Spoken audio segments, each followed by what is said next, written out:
You join me at a tremendously exciting moment. It's Into Your Head, number 591 for Friday. We've a lot to get on with today. Items that need to be attended to, issues that need to be addressed, topics. Oh, topics. We've got lots and lots of topics. We're positively booming to the seams with topics. At least we will be once I get going. Once I think of some topics, it's always the beginning. That's the problem. The middle was never a problem. The end is never a problem. It's the beginning that's the problem. That's why there's been so many books written about it. Oh, you had Adam and Eve, and then you had the dinosaur books, and then you had the... that's about it. It's either Adam and Eve or the dinosaurs. You can have one or the other, but not both. You're not allowed to have both, because dinosaurs are assumed to be very dangerous creatures who couldn't survive in the same garden as a freaking... couple of humans, even though they had a snake to protect them. Surely to Christ, a snake trumps a dinosaur. A dinosaur doesn't have a deadly sting. Can a dinosaur eat an apple? I don't know.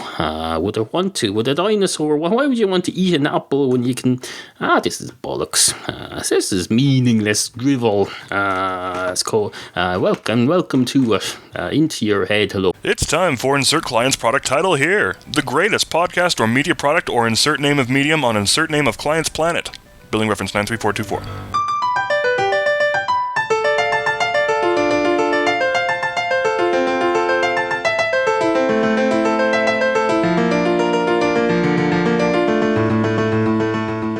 Two dinosaurs walk into the Garden of Eden. One of the dinosaurs straight away goes up to the bar and says, hello, is this a bar? I'm not sure what bars look like in these times. I'm from another era, I'm from millions of years ago.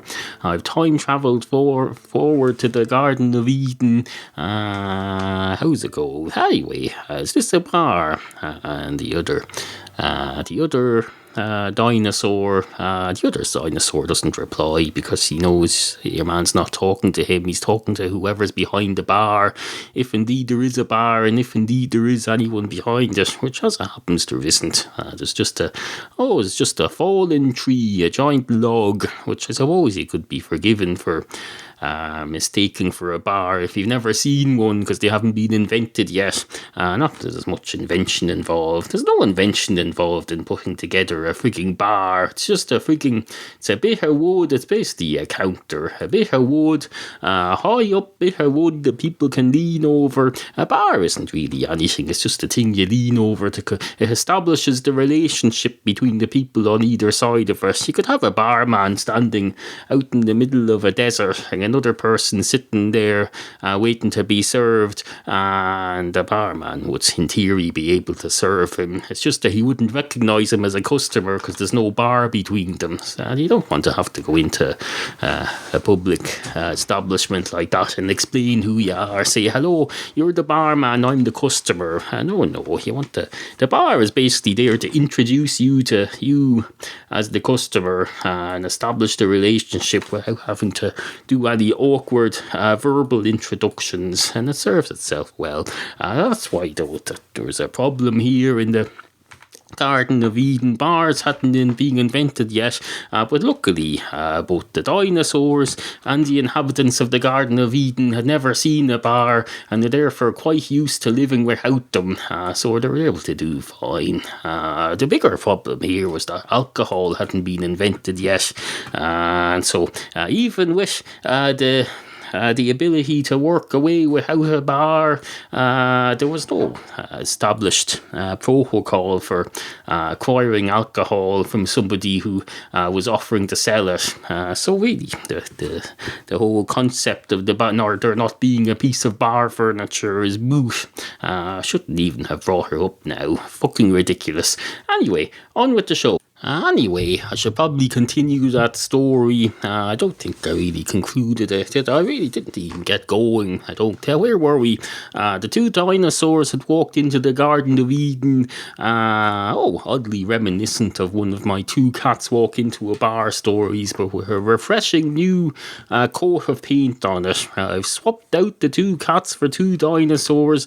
I've swapped out the bar location for a Garden of Eden. Unfortunately, seem to be in the habit of assuming that they're going in to order a drink, which is not the case at all. I need to get out of that mindset where every variation on the two cats walk into a bar story has to involve the two characters looking for a drink. No, there's more to life than ordering drinks, you know. You can walk into places for purposes other than acquiring drinks, you know. You can even vary the method by which they get in. They don't have to always walk. I could say two antelopes skateboard into a cheese processing plant. What's a cheese processing plant?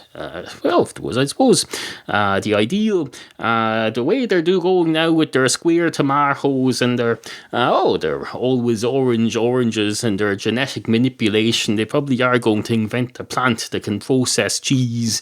You get the wasps, you get a little cage with all your cows in it, being fed whatever you feed them.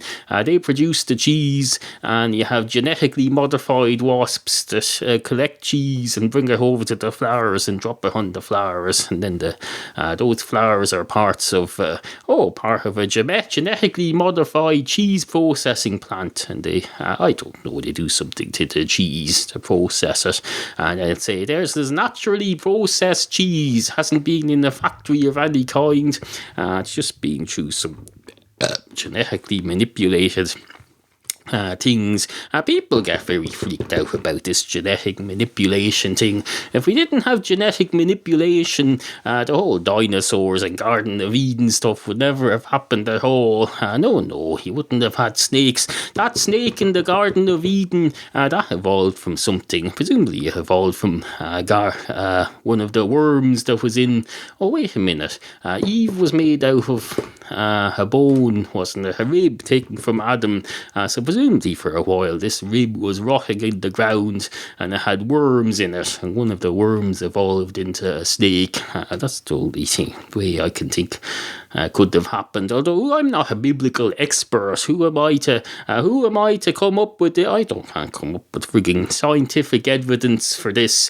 No, it's just a belief, and I'm entitled to my belief just as much as you are. If I want to believe that, I can sure as hell to Christ as hell believe in whatever.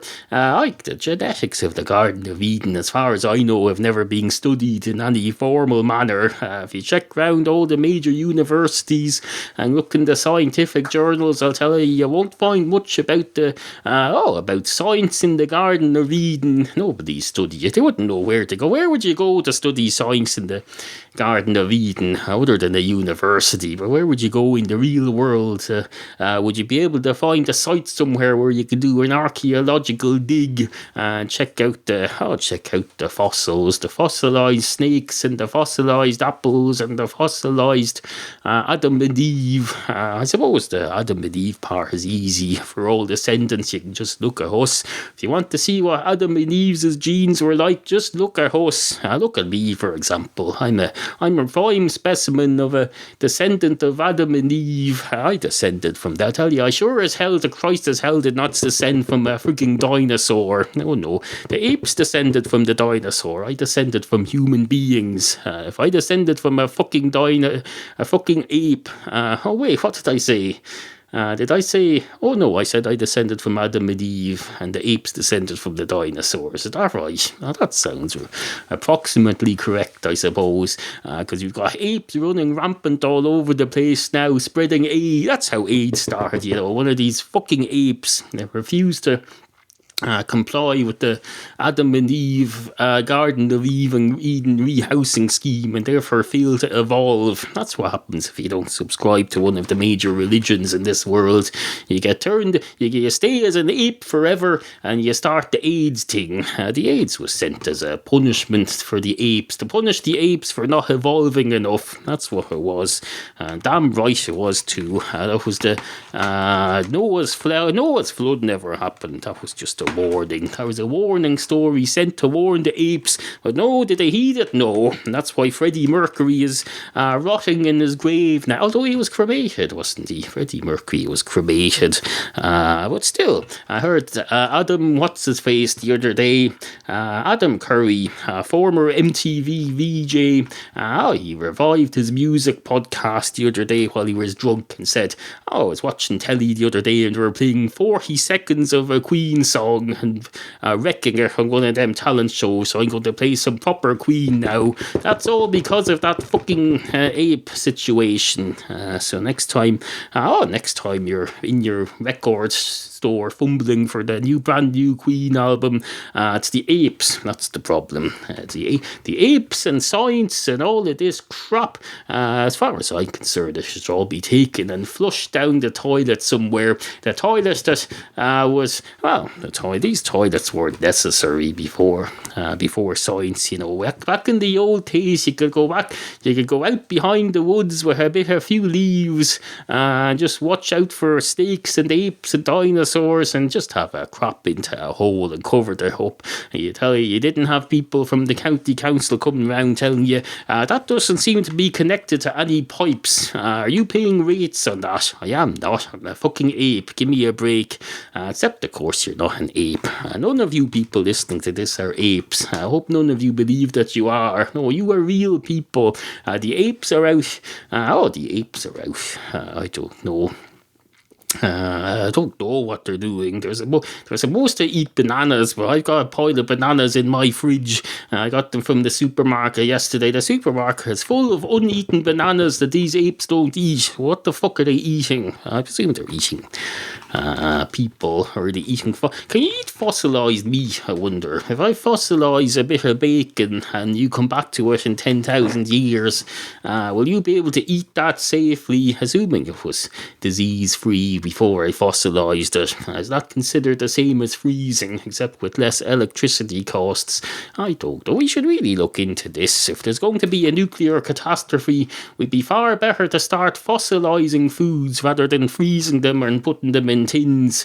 There's a concept now. If you want the concept for this show, forget all the Adam and Eve stuff. That's all being said before. This whole thing of freezing needs to become a thing of the past, just as CDs have become a thing of the 80s. We need to replace it with the MP3 of the food preservation world. And the MP3 of the food preservation world, I can tell you, that's fossilization. And ironically, it's been with us for millions of years. We just haven't been able to see the fruit for the trees. Let me change the title of today's episode. A new concept in food No, that's a bit long. I'll write that into the title though. Neal presents his unique new concept for an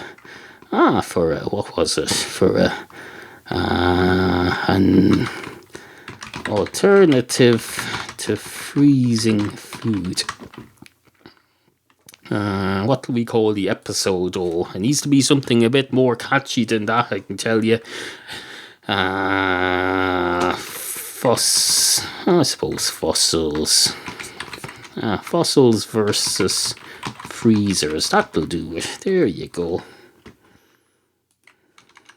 Neal presents his unique new concept for an alternative to freezing food and lots more. There you go. That's that sorted now. That's pretty much the bones of the show put together. Do you see that bones? It's not. Of course you can.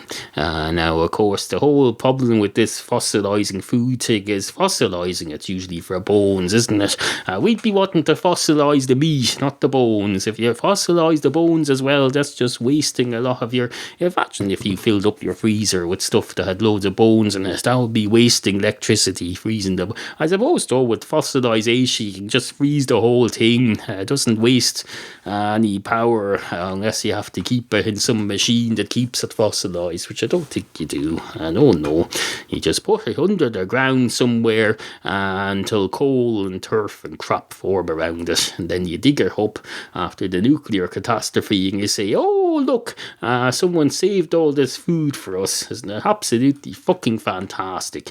Into your head. Now, I know what you're thinking there. You're thinking you've come up with this new concept that's 10 times greater than the concept of electric cars, and it's going to drive the world forward into the next millennium. What can we possibly do to repay me? Well, I'll tell you what you can do. You can go to intoyourhead.com. Every time you're going to shop on Amazon, just click on my Amazon links and go ahead to Amazon and then search wherever you're going to buy, and I'll get a major commission on that. It doesn't cost you anything extra. What else? You can go buy your pet food through my 2 pet food supplies affiliates. You can get your prescription glasses through my prescription glasses affiliate, the Chips Worldwide. Just go to intoyourhead.com/offers. Absolutely fucking fantastic. Or else just leave a tip. Intoyourhead.com/tip jar, and then you'll have repaid your debt to me as a civilization. You're welcome.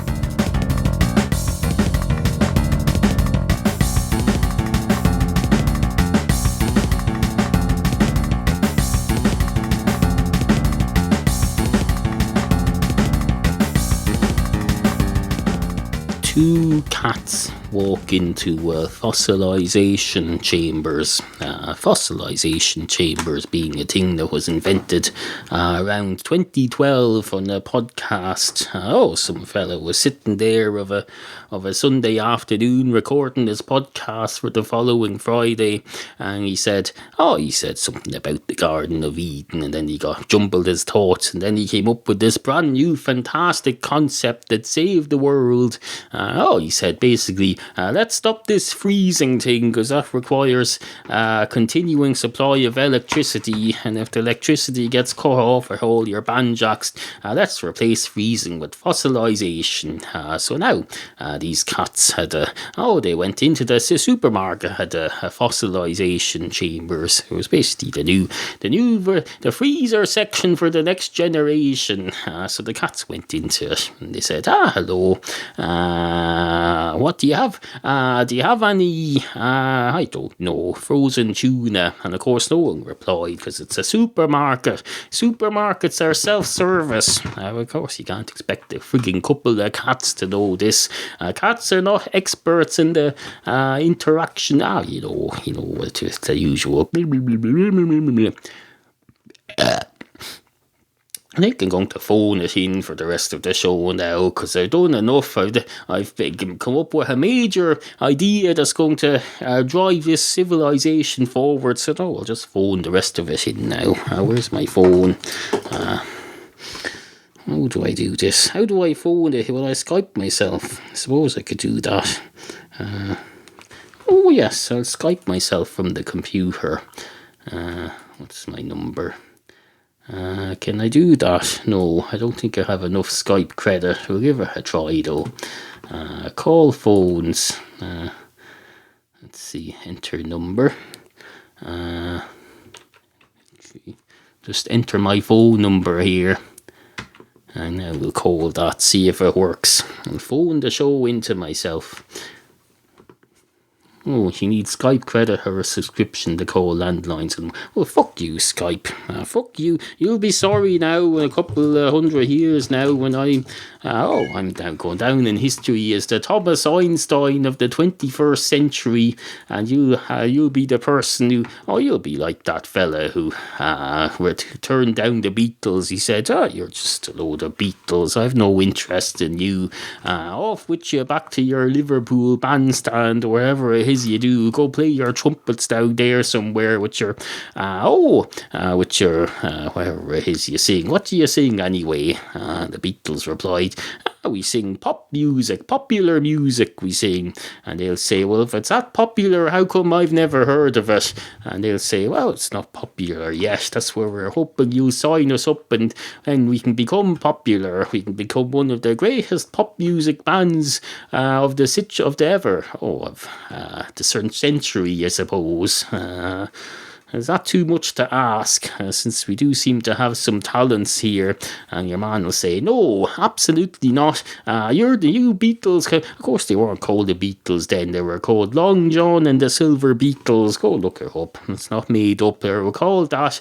And then of course, the rest is history. The rest is, this part is made up, but the rest is history. I'm just not very clear, and that something happened, and they ended up recording a record, and they put it down on vinyl, as you did in those days. You put everything down on vinyl. You go out your vinyl, and you said, we'll put down the drums, and we'll put down the guitar, and we'll put down the other guitar, and we'll put down some vocals, and we'll put down some, we'll basically carve it into a round piece of plasticky stuff, and then we'll that'll be what we send to everybody. We'll say, here's this. I know it just looks like a funny shaped disc with cracks in it now, but put it into the appropriate device. I can tell you that'll blow your ears off in a good way. And we're not being vulgar here. I don't know, we're not vulgar people. I mean, look at us. We go on television wearing suits and ties. We're considered Elvis Presley looked down on us because we're considered the filthy rock stars, but no, we're wearing suits for Christ's sake. If you time travel forward now to around 2012 and see what the pop stars are wearing then on the television thing, I can tell you, we look like fucking saints to you then. We look like the President of the United States of America. That's a band. It is a band. It's the Presidents of the United States of America. They did that thing. I love peaches every day. Peaches come in a can. They were made by a man. This was before the fossilization of foods thing was invented. This was back in the 90s. I love peaches every day. Peaches come in a can. They were put there by a man in a factory down south. That's a song.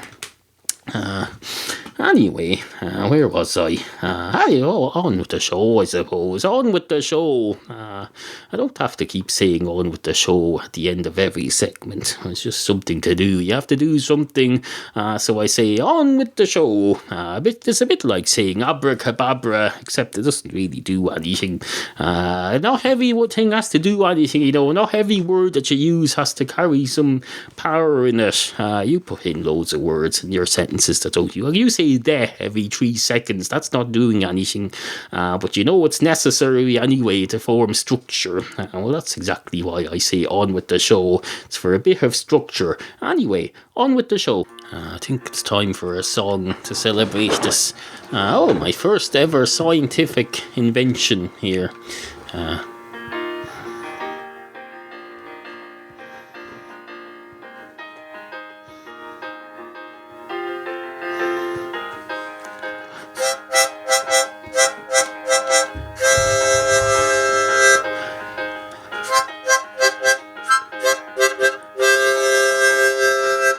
Oh, peaches come in a can. At least they used to.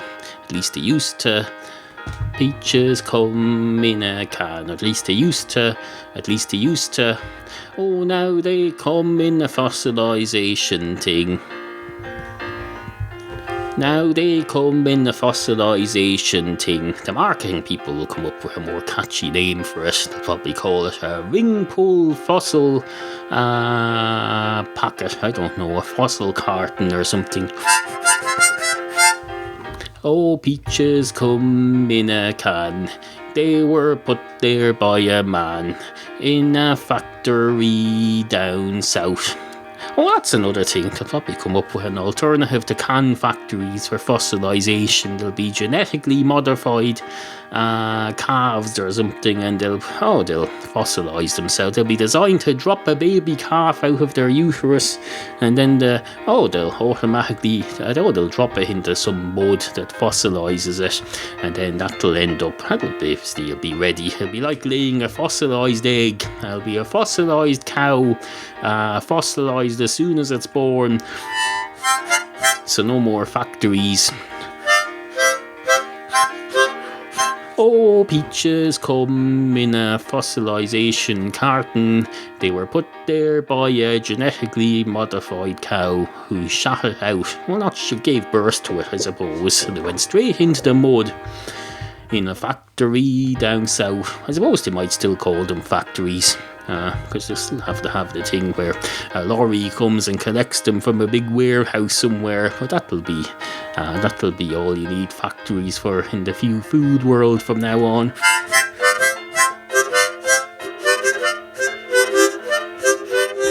Oh, peaches come in a can.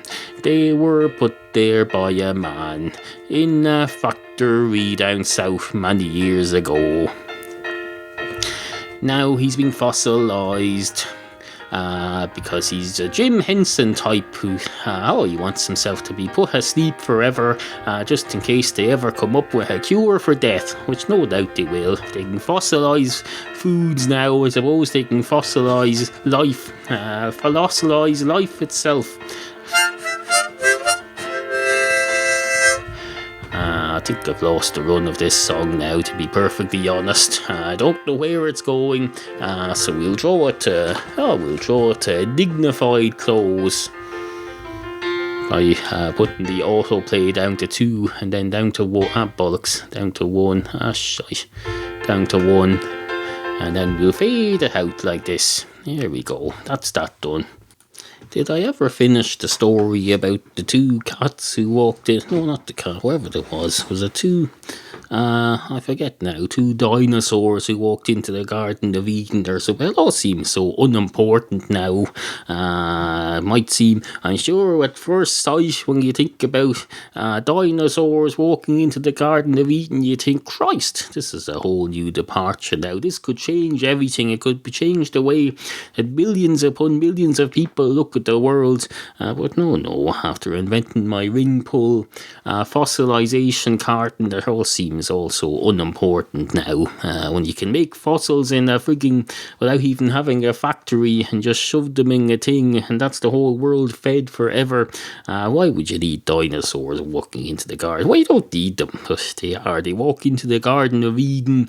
They look around for somewhere where they might get a drink, and they come upon a waterfall. A waterfall. It's basically just water falling. That's all it is. Nothing special about it in theory, but to look at it's quite spectacular. I presume waterfalls in the Garden of Eden were for quite basic things. They didn't need to be fancy because these were brand new people inhabiting this garden. They'd never even seen a waterfall before, just to see a bit of water falling, that would be impressive enough. No, a tap would have been enough probably. If you showed them a tap, they'd have said, holy fuck, what's that? This god fella knows how to impress us, I can tell you. What next? Next he'll probably have some sort of food that grows on trees. What's a tree? I don't know. Is that a tree? I think so. Well, it is now. We'll call it a tree. That's a tree, that thing there. Well, what are we going to call that other thing there beside it? We can call that a tree as well. Well, how will we distinguish them? Well, we'll call this one a tree, and we'll call that one another tree, unless we come across the other one first, in which case we'll call the first one another tree. That should clear it up. Does it really matter? It's not like we're going to have to communicate this to anyone else. You know damn well, Eve, what I mean when I say that's a tree. You know what I'm referring to. I can just point at it with my finger anyway. I can't point at it with my ribs, unfortunately, because one of them was ripped out of me to make you. But no, don't feel bad about that. Anyway, the dinosaurs happen upon a waterfall, and they start drinking, and nothing else happens, because the world was nice and simple in those days. There was no arguments between the cats and the barman like there usually is in these stories. No, it's just dinosaurs drinking out of a tap. Nothing to see here. Move along, nothing to see here until the snake comes along and fucks up everything. Anyway, good morning. Sit, Rhodey, sit. Good cat.